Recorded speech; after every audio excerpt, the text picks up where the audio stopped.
The morning was ordinary, the kind that happens in families where routines have become second nature. The kitchen smelled of fresh coffee and toast. Sunlight streamed through the blinds, laying stripes across the table with a white cloth, where mugs, plates of scrambled eggs, and a jar of strawberry jam stood neatly in place. Emma was serving breakfast, brushing a strand of hair behind her ear.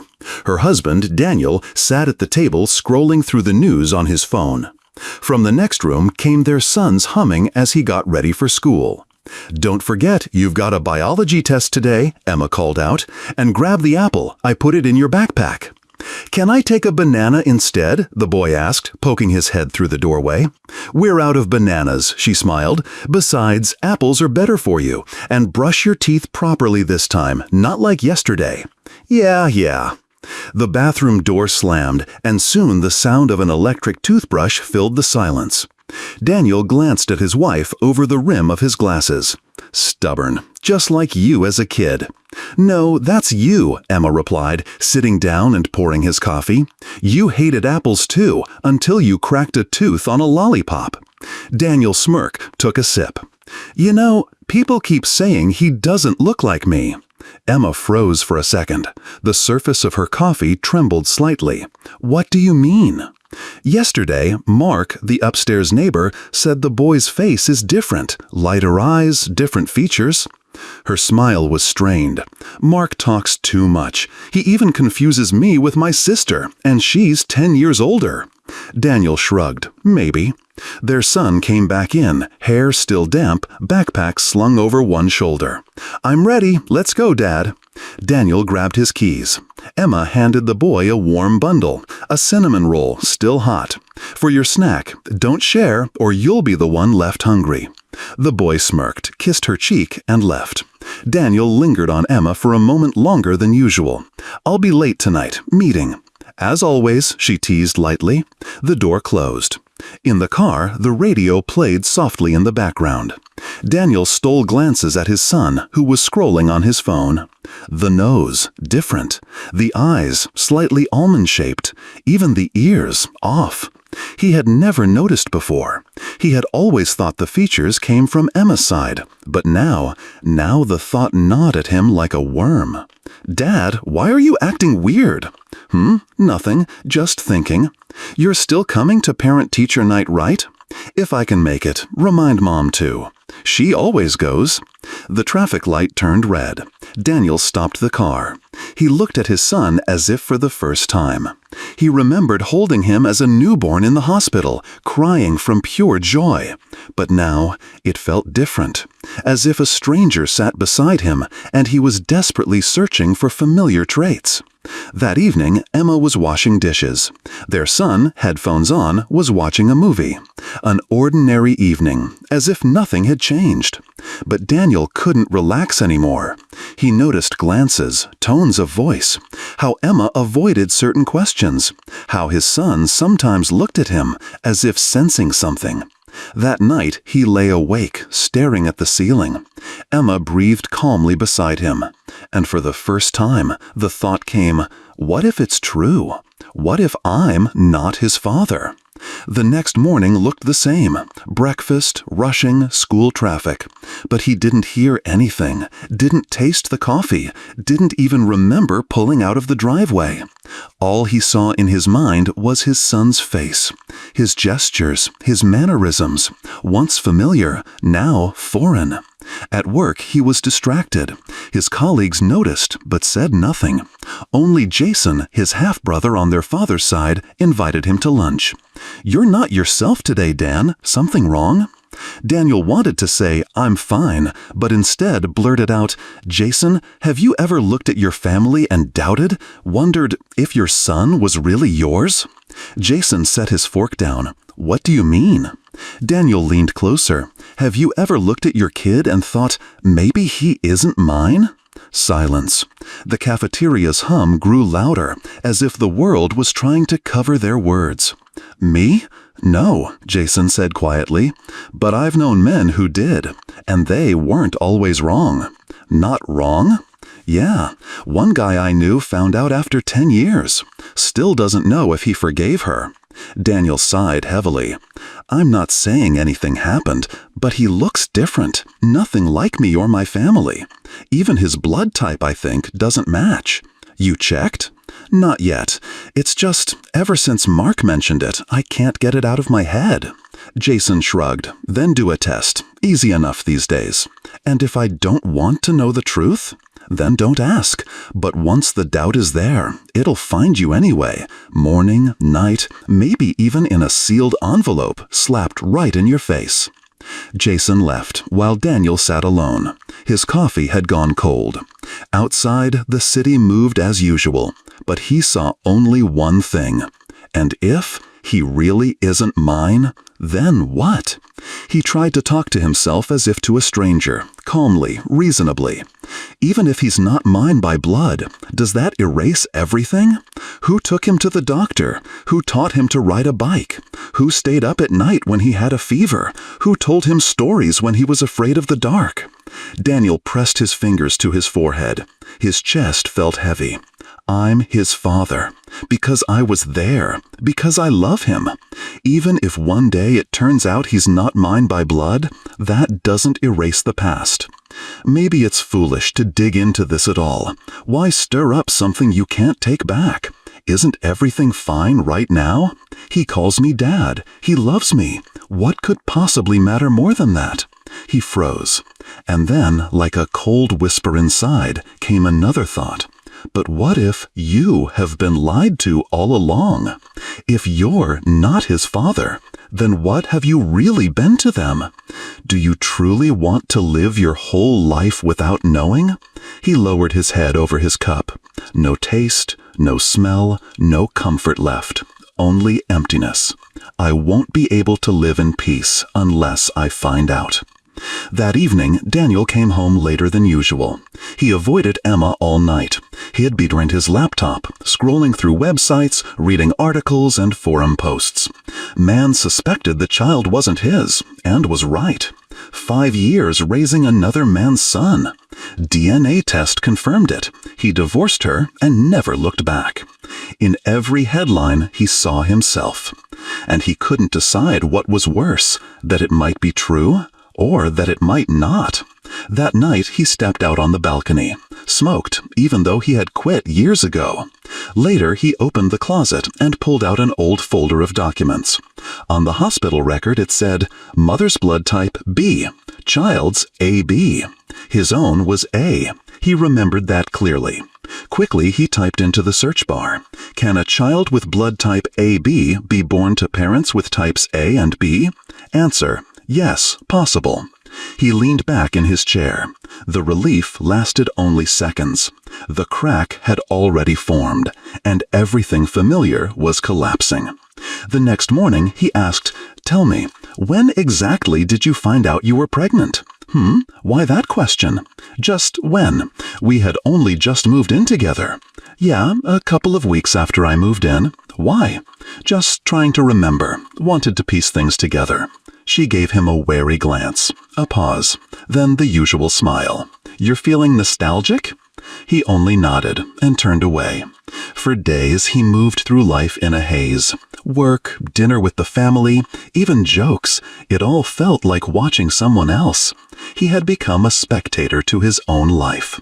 He listened to his son talk about school, and instead of the words, he focused on the voice, the tone.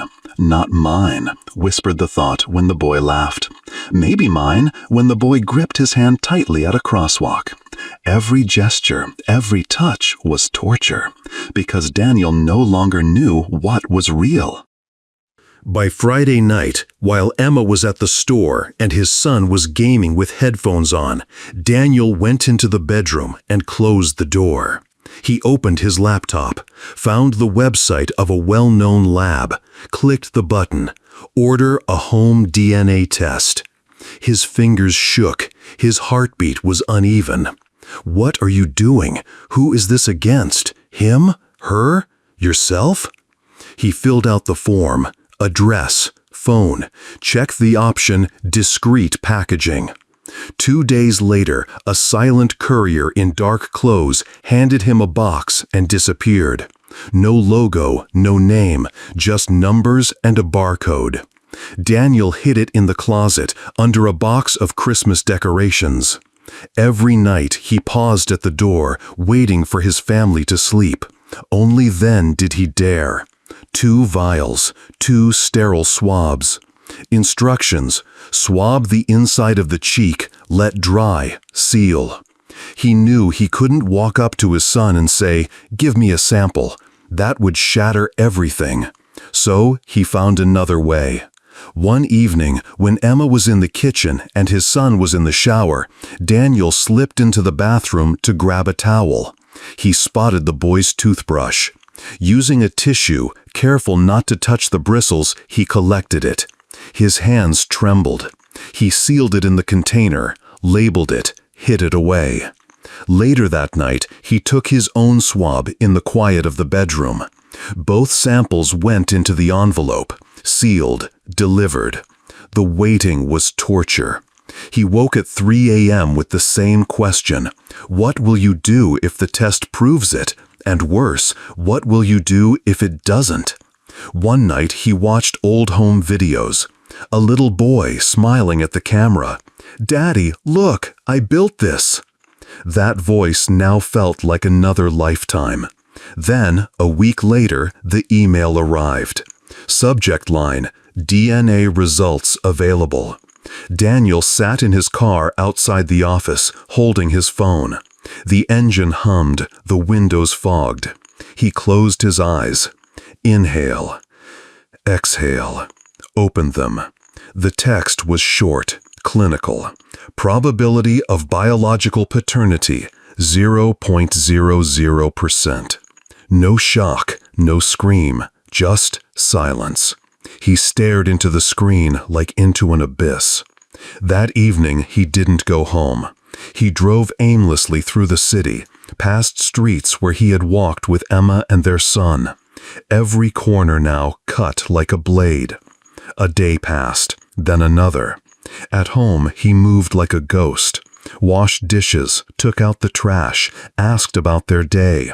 But inside, he buzzed with static. On the 4th day, he broke. They were having dinner, the 3 of them. His son joked about a teacher who confuses Africa with Asia. Emma laughed, pouring tea. Daniel didn't eat. He just waited until the boy left for his room. Then he laid a crumpled piece of paper on the table. "I did a test." Emma frowned. "What test?" "DNA, paternity." Her face drained of color. "You're serious?" "Completely." She picked up the paper, read it. Long silence. Finally, softly, "You had no right." Daniel stared at her in disbelief. "No right? And you had the right to keep this from me for 15 years? You let me love him, raise him, and all the while you knew?" She sprang up. "I didn't know for sure. It was before you, just once. I was terrified you'd leave." "And you thought it would just go away?" he snapped. She covered her face. "I loved you. I love you still. I loved both of you. I didn't know how to tell you. And now, you think this isn't broken?" She slumped back down. "He's your son, Dan. Maybe not by blood, but yours." Daniel turned to the window. "He can't know. He has a right to know." He spun back. "Or is it you who's afraid?" For the first time, her eyes held not guilt or defense, but raw fear. Later that night, their son pulled off his headphones. He had caught only fragments, but one was enough. "He's not mine." He froze. "I'm not his?" Memories rushed in. His dad teaching him to throw a ball, fixing his bike, reading stories about dragons at bedtime. Could that have been anyone but a father? He walked into the kitchen. "What does 'not mine' mean?" he asked, too calmly.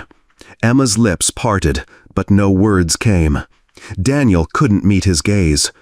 "You've always been my son," he whispered. "No," the boy said. "I heard you."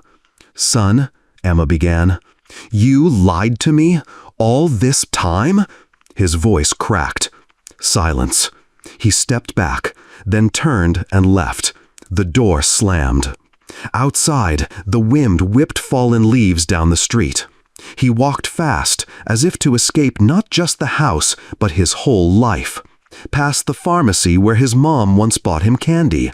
Past the school where his dad held his hand on the first day. Past the park where his dad tossed him so high it felt like flying. He stopped at the pond in the old neighborhood park. They had once come here together, feeding ducks, riding bikes, lying on a blanket in summer. He sat on a bench, hunched over, hands in his pockets. And the only thought that came was, "Who am I?" The thought cut like a knife. No tears, no shouting, just bare, dry truth. He tried to find something steady inside himself, some anchor to hold on to, but everything slipped away. "He's not mine." That voice echoed again, flat, emotionless. And the more he replayed it, the more lost he felt. Then who am I? If he's not my father, who is? If Mom lied, can I believe anything? And if not, then everything I've ever known? He wiped his face with his sleeve, and only then realized he'd been crying. Not from anger, not from betrayal, but from the feeling that the ground had been ripped out from under him. He sat by the pond for hours, watching the water darken, the streetlights flicker on. The world around him no longer felt like his. The next day, he came home on his own, silent, avoiding their eyes. Kicked off his sneakers, went straight to his room, closed the door. Daniel stood outside for 10 minutes, then quietly said, "I never betrayed you, not once. Whatever happens, I'm here." No reply came. Emma cried through the night. Later, she sat with the family photo albums. Childhood pictures, summer vacations, Christmas mornings. Every face in those photos now looked like a stranger's. She tried to remember when it could have gone differently. She found no answer. They had lived as a family of 3, but now they were 3 people, each alone. Weeks passed. Life moved forward, but not the same. Their son followed his routine: alarm clock, school, practice, homework. But something in him had changed. He was quieter, sharper. He used to talk about school, laugh with his mother while she cooked. Now his answers were short. "Fine, I don't know." Bad grades started to show up. Twice the school called about rude behavior. Even his friendships cracked. Daniel overheard arguments over the phone, the slammed receiver, the silence after. Red-eyed in front of a glowing screen, as if trying to disappear inside it. At home, silence. Emma tried to reach him gently. "What's wrong? Are you okay?" He nodded, or walked away. Daniel didn't blame him, didn't scold, but the silence between them grew heavy like a stone. And the boy felt it too. He felt not only betrayed, but guilty, as if he had failed them, as if he was the mistake. Emma kept trying to rebuild trust, but every conversation ended empty. Daniel buried himself in work and silence. They lived side by side, but no longer together. When the first wave of shock passed, something else rose in Daniel: the need to know everything.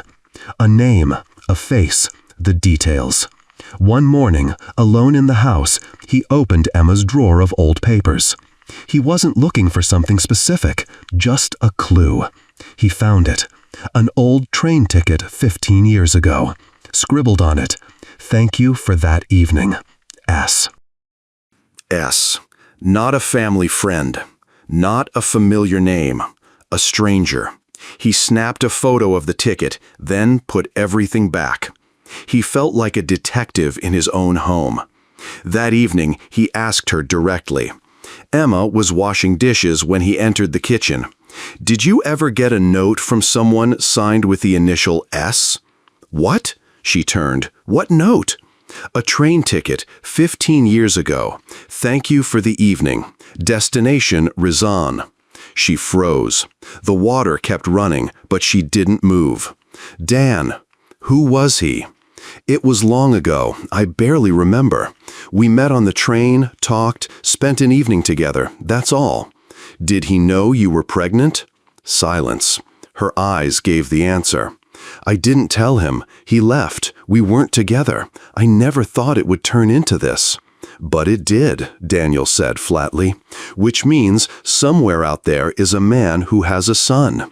Maybe he knows, maybe he doesn't. She flinched. You don't understand what you're doing.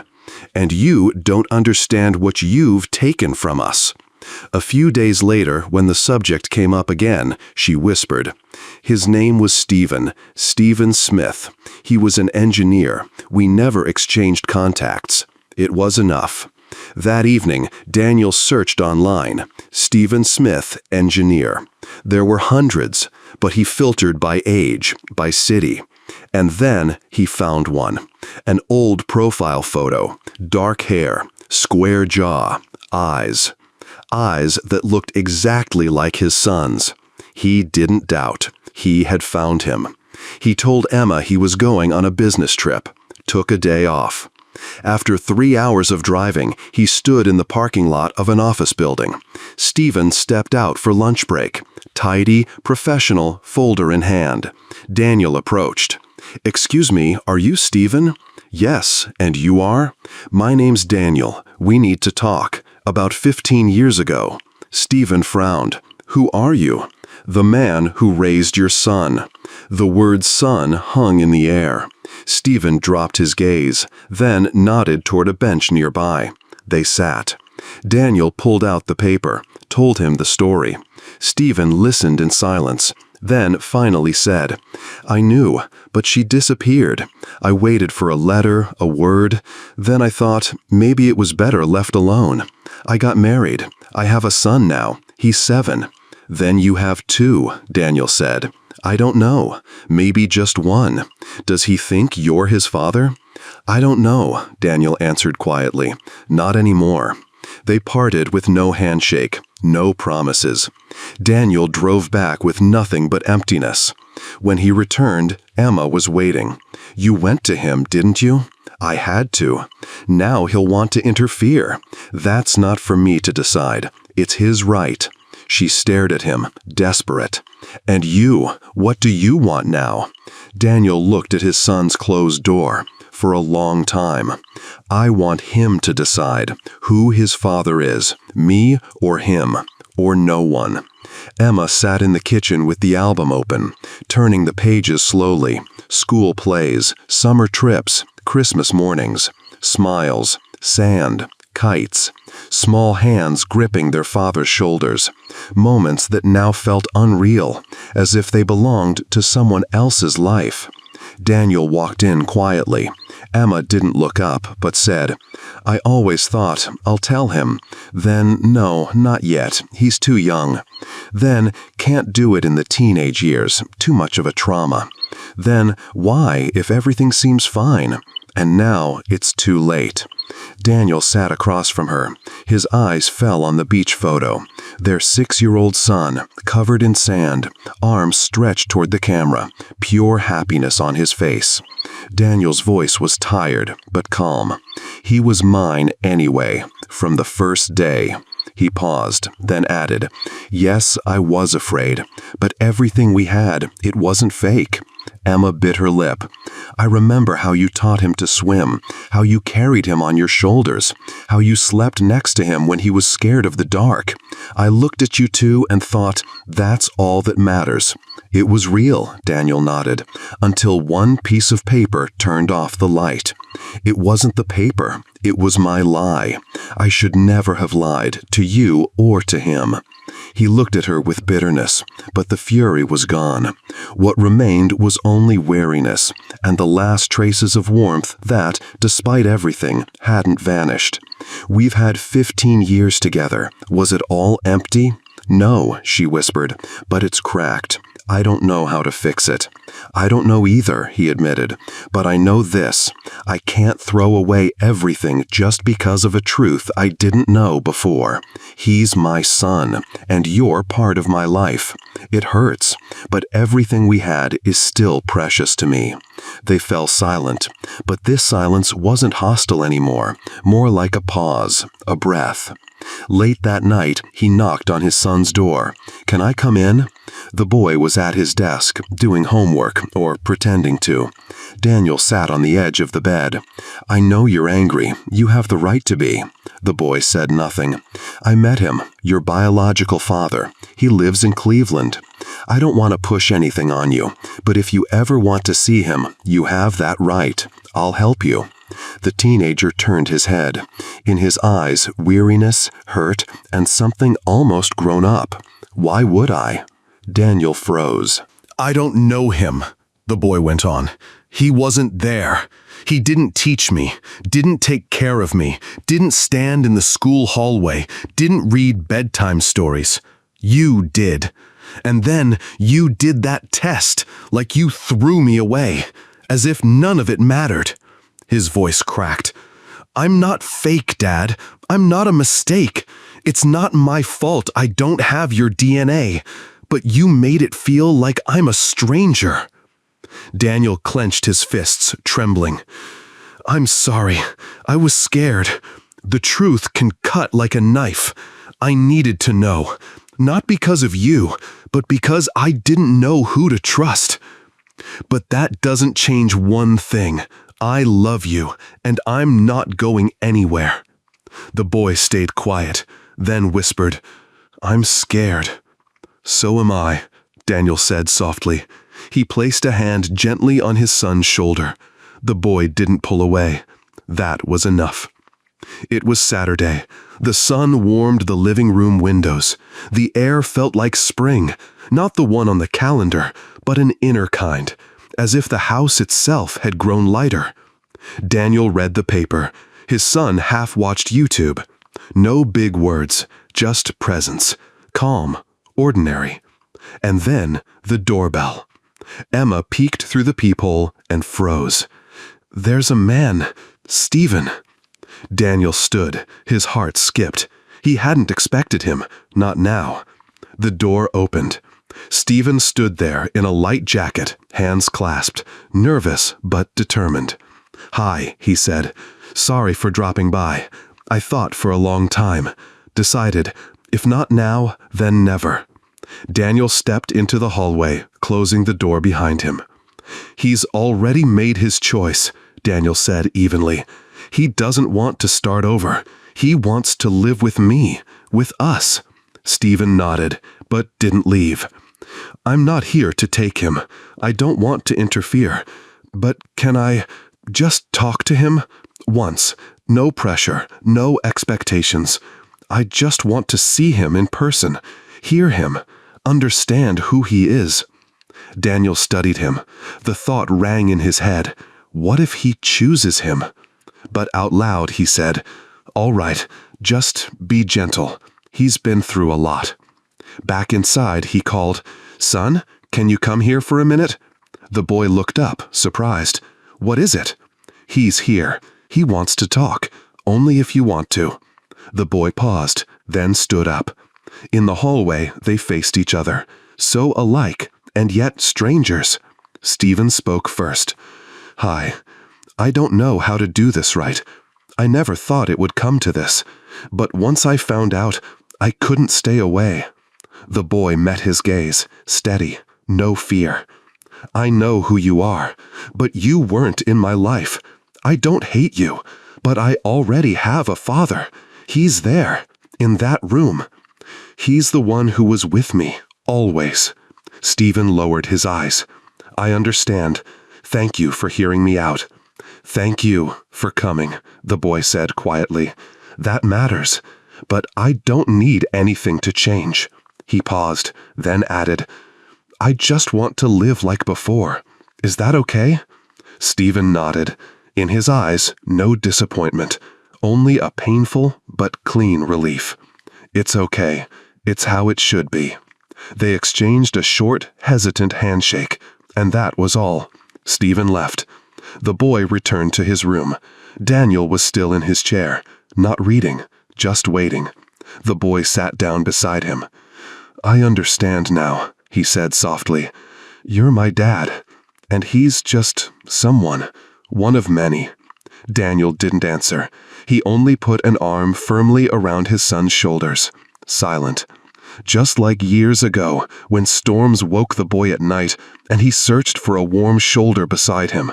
Now, it was still there. The house wasn't the same, but it hadn't collapsed. It had simply changed.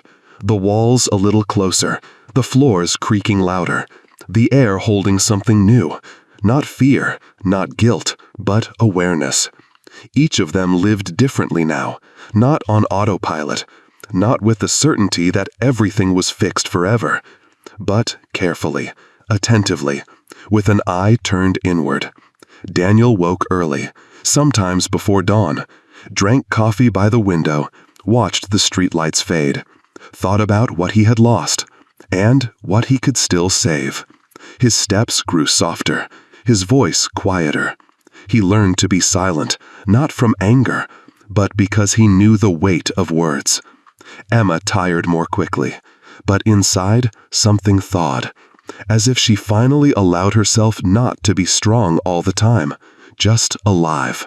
She no longer tried to control anything. She simply looked at her son and stayed near. The anxious defensiveness was gone from her gestures. What remained was acceptance, sometimes tinged with pain, but no longer fear. He was the one who changed the most. He grew in a month, not in height, but in his eyes, his posture, his silence. He stopped asking who his father was. He chose on his own, without explanations, without formulas. He understood. Blood isn't the only bond. Love isn't what you're given. It's what remains when you know everything and still stay. He laughed less often, but when he did, it was real. He went back to his practices, started talking to his friends again, but not like the boy he used to be, like someone who had gone into his pain and returned. Stephen never wrote again. He disappeared, not because he ran away, but because he understood he'd been given all he could have. A brief moment, a meeting, a silent thank you for not breaking what was whole, and for showing up. The photos on the shelves stayed the same. No one removed them, no one burned or hid them, because everything that had been was. The light, the mistakes, the choices, the hurt, and the love. Now they lived not in illusion, but in truth. And truth isn't always beautiful, but it's easier to breathe in it. Sometimes in the evenings, the family gathered in the living room. No one brought up the past. They simply sat together, sometimes in silence, sometimes with a movie, with laughter, with tea. And that was enough.